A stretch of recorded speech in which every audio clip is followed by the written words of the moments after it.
When you look at Iman Gaji's life, it seems like one big highlight reel, doesn't it? But, behind all the luxury cars and the viral videos, there's a very specific playbook. So today, we're not just going to look at the millions, we're going to break down the mindset that actually built them. All right, let's just start with a number. $816,000. I mean, what does a number like that even mean? Is it a huge investment? A down payment on a mansion? What is it? Well, it's the price of his new Rolls-Royce Phantom. And this right here brings us to the real question of our explainer today. Is a car like this just a flashy symbol of wealth, or is it the tangible result of a very specific and maybe even replicable mindset? That's what we're here to figure out. So, here's how we're going to break it down. We'll start with the shiny stuff, the symbols of success. Then we'll dig into the engine of growth, get a feel for his past and a founder's journey, and wrap it all up with the currency of community. Okay, first up, the what. We're talking about the visible rewards, the things that scream to the world, hey, I've made it. This is the stuff that grabs all the headlines. So that $800,000 car, it's not just some random flex.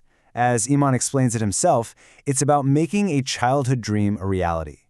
For him, it was never just about having the Rolls. It was about achieving this very specific picture of success he's had in his head for years.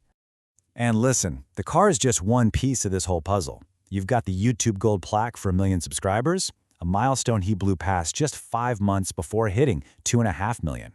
And then there's the personal stuff, like a sauna with Wi-Fi that he can turn on from his bed.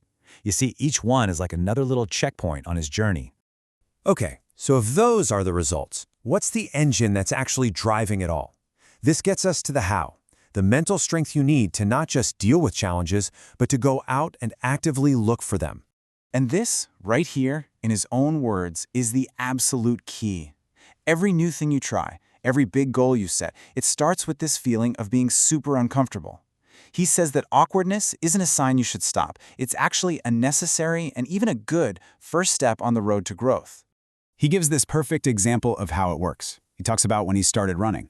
His first 7-kilometer run was just painful. It felt totally wrong.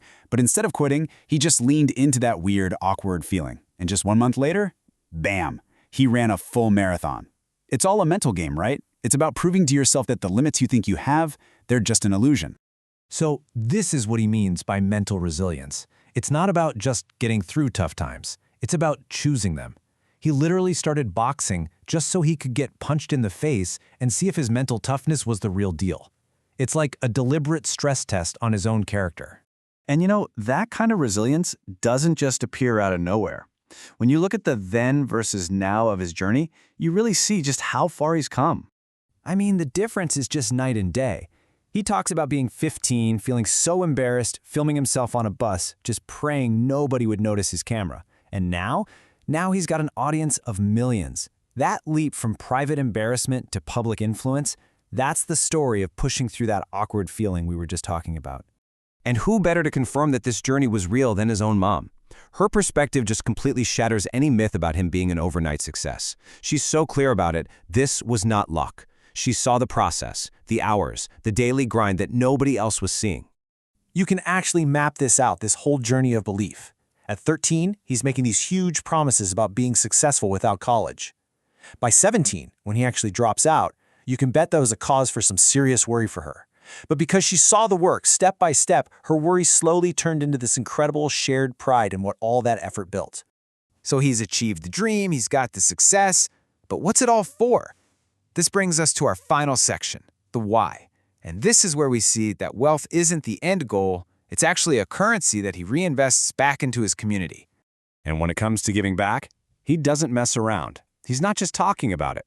He's taking fans on shopping sprees, giving away all of his YouTube ad money. We're talking $70,000 to $80,000 a month and running massive cash giveaways. This is direct, real-world impact for the people who got him there. But here's the kicker, the real insight into why he does it. He straight up admits that as much as these giveaways are for his fans, they're also for him. The joy he gets from seeing their reactions, the feeling he gets from giving back, that's a huge part of his own reward. Which really leaves us with one final question to think about, right? We always think of wealth as the prize you get for all the hard work. But what if the work itself, the process of embracing discomfort, building that resilience, and finding a purpose that's bigger than yourself, What if that's the real reward? Something that creates a kind of value that no amount of money could ever buy.